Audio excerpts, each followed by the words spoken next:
Hi hello എല്ലാവർക്കും സുഖമില്ലേ. ഈ video എന്ന് പറയണത് എൻ്റെ ബർത്ത്ഡേയുടെ അന്ന് ഞങ്ങൾ ഇടുക്കി പോയതാണ്. അപ്പോൾ അമ്മയെ കാണാനായിട്ട് പോയതാണ്. അപ്പോൾ ഇവിടെ നിന്ന് നമ്മൾ 5:30 ഇറങ്ങണമെന്നായിരുന്നു ആഗ്രഹം. ഇറങ്ങിയതൊരു 6-7 മണി എങ്ങാണ്ടായിരുന്നു.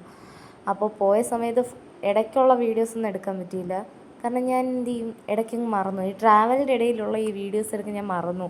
വേറൊന്നുമല്ല, കാരണം കുഞ്ഞിനെ ഇടയ്ക്ക് ശ്രദ്ധിക്കണം, അങ്ങനെ ഇങ്ങനെയൊക്കെ. ഇടയ്ക്ക് പിന്നെ ഒരു വീഡിയോ എടുക്കാമെന്ന് പറഞ്ഞുള്ള തന്ത്രപ്പടിലാണിത്. എന്തിനൊക്കെയോ കാണിച്ച് അതൊക്കെ പോട്ടെ.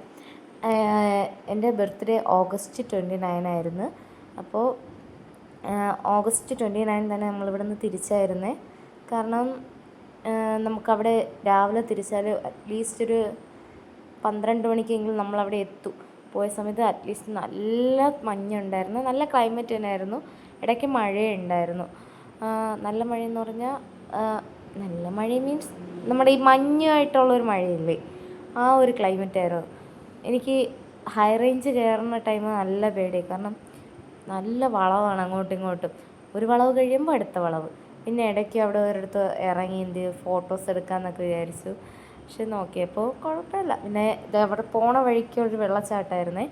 ഞങ്ങൾ ഇറങ്ങി ഫോട്ടോയൊക്കെ എടുക്കാമെന്ന് പറഞ്ഞ് നിന്ന സമയത്ത് ഒരു പോലീസ് വന്നിട്ട് പറഞ്ഞു, ഇവിടെ നിന്നൂടാ, ഇതുവരം ഡേഞ്ചർ ഏരിയയാണത്, കാരണം മുകളിൽ നിന്ന് പാറയൊക്കെ വീഴാൻ ചാൻസ് ഉണ്ടെന്നൊക്കെ പറഞ്ഞ്. പിന്നെ എന്ത് ചെയ്തു, അവിടെ നിന്നില്ല. പിന്നെ കുറേയൊക്കെ അങ്ങോട്ടൊക്കെ പോയതിന് ശേഷം നമ്മൾ എന്ത് ചെയ്ത്, ഒരു 12:30 ആയപ്പോൾ എന്ത് ചെയ്തു, അവിടെ എത്തി. അമ്മ അവിടെ ഒരു വീടെടുത്ത് താമസമാണേ. അപ്പോൾ അവിടെ എത്തി. എൻ്റെ അനിയത്തി എവിടെയോ പോവുകയാണ്. അവൾ അവിടെ അങ്ങനെ നിൽക്കുകയാണ്.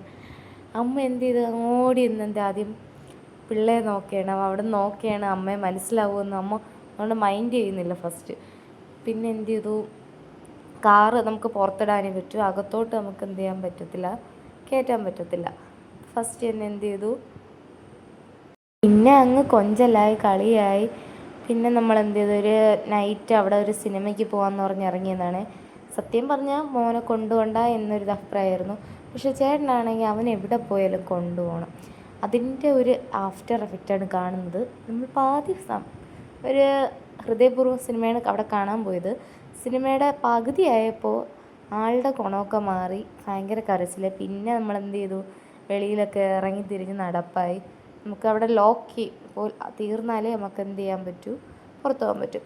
പിന്നെ പിറ്റേ ദിവസം എന്ത് ചെയ്യും, മോർണിംഗ് എൻ്റെ ഫേവറേറ്റ് സ്ഥലമായ തേനിയിൽ പോകാമെന്ന് വിചാരിച്ചു, മുന്തിരിത്തോട്ടത്ത്. അങ്ങനെ അവിടുത്തെ കുറച്ച് കാഴ്ചകളൊക്കെ കാണാമെന്ന് വിചാരിച്ചു പോയി. അവിടെയും ഫസ്റ്റ് നമ്മൾ പോകുമ്പോൾ ഹൈ റേഞ്ചാണ്. ഒരു അരമണിക്കൂർ, 20 മിനിറ്റ്സോളം ഒരു സൈഡ് ഫുള്ള് കൊക്കയും ഒരു സൈഡ് ഫുള്ള് പാറയും അങ്ങനെയാണ്. അപ്പോൾ എന്തോ ഭാഗ്യം, സാധാരണ മോന് വോമിറ്റിംഗ് ടെൻഡൻസി ഉള്ളതാണ്. അന്ന് വലിയ കുഴപ്പമില്ലായിരുന്നു. അവിടെ കണ്ട ഒരു സൈഡ് ഫുള്ള് ഇങ്ങനെയാണ്, അതിൻ്റെ ഇപ്പുറത്തെ ഒരു സൈഡ് ഇങ്ങനെയാണ്.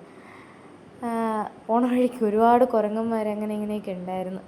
പിന്നെ നമ്മൾ എന്ത് ചെയ്തു, ഒരു 20 മിനിറ്റ് ഹൈ റേഞ്ച് കഴിഞ്ഞിട്ട് എന്ത് ചെയ്യും, പിന്നെ നല്ല ഈ ഹൈ റേഞ്ച് ഇറങ്ങിയെന്നേ തോന്നില്ല. അടിപൊളി റോഡാണ് ഫുള്ള്. ഒരു സൈഡ് ചിലപ്പോൾ മുന്തിരിത്തോട്ടമായിരിക്കും, ഒരു സൈഡ് പിന്നെ പാടമായിരിക്കും, പിന്നെ വാഴകൃഷി, അങ്ങനെ ഇങ്ങനെയൊക്കെ അടിപൊളി സ്ഥലമായിരിക്കും. പിന്നെ അവിടെ ഒരു 3/4 മണിക്കൂർ ട്രാവലുണ്ട് അമ്മയുടെ വീട്ടിൻ്റെ അവിടെ നിന്ന്. പിന്നെ അങ്ങനെ അവിടെ എത്തി. നമ്മൾ എന്ത് ചെയ്തു, നേരെ അവിടേക്ക് പോയി. ടിക്കറ്റൊന്നുമില്ല കേട്ടോ, നല്ല സ്ഥലമാണ്. നമ്മൾ അങ്ങോട്ട് പോയാൽ ഒരു തവണയെങ്കിലും കണ്ടിരിക്കേണ്ട സ്ഥലമാണ്. പക്ഷെ നമ്മൾ പോയപ്പോൾ വലിയ രസം ഉണ്ടായിരുന്നില്ല. കാരണം ഒരുപാട് ചില മുന്തിരികളെല്ലാം ഹാർവെസ്റ്റ് ചെയ്ത് അങ്ങനെയെല്ലാം കഴിഞ്ഞ് അടുത്ത വേറൊരു സെക്ഷനിലോട്ട് നട്ടിരിക്കുക. കണ്ടോ, ഭയങ്കര ഇഷ്ടം. മോനും ഭയങ്കര ഇഷ്ടം ഇത് വന്നിട്ട്. കണ്ട അവൻ്റെ ഒരു ഫേസിലുള്ള ചിരിയില്ല, അവന് ഭയങ്കര ഇഷ്ടമാണ്. പിന്നെ എനിക്കിവിടെ എന്തെന്നറിയില്ല, ഞാൻ ഇത് 3-4 തവണ ഇവിടെ വരാൻ തുടങ്ങി. വന്നിട്ട് പിന്നെ ഇവിടെ മുന്തിരി വാങ്ങാൻ കൂടിയാണ് മെയിനായിട്ട് വരുന്നത്.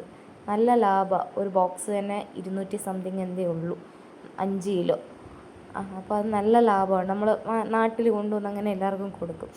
പിന്നെ അവിടെ നിന്ന് തന്നെ എന്ത് ചെയ്യും, ആൽക്കഹോളില്ലാത്ത ബിയർ, മുന്തിരി അച്ചാർ, അങ്ങനെ ഇങ്ങനെയൊക്കെ കുറേ കാര്യങ്ങളൊക്കെ വാങ്ങാനായിട്ടാണ് മെയിനായിട്ട് ഇവിടെ പോകുന്നത്. അങ്ങനെ ഒരു 1 ഹവറൊക്കെ നമ്മൾ എന്ത് ചെയ്യും അവിടെ സ്പെൻഡ് ചെയ്തിട്ട് നമ്മൾ നേരെ എന്ത് ചെയ്തു, വീട്ടിൽ പോയി. അപ്പോൾ ഇത്രയേ ഉള്ളൂ. ബായ്.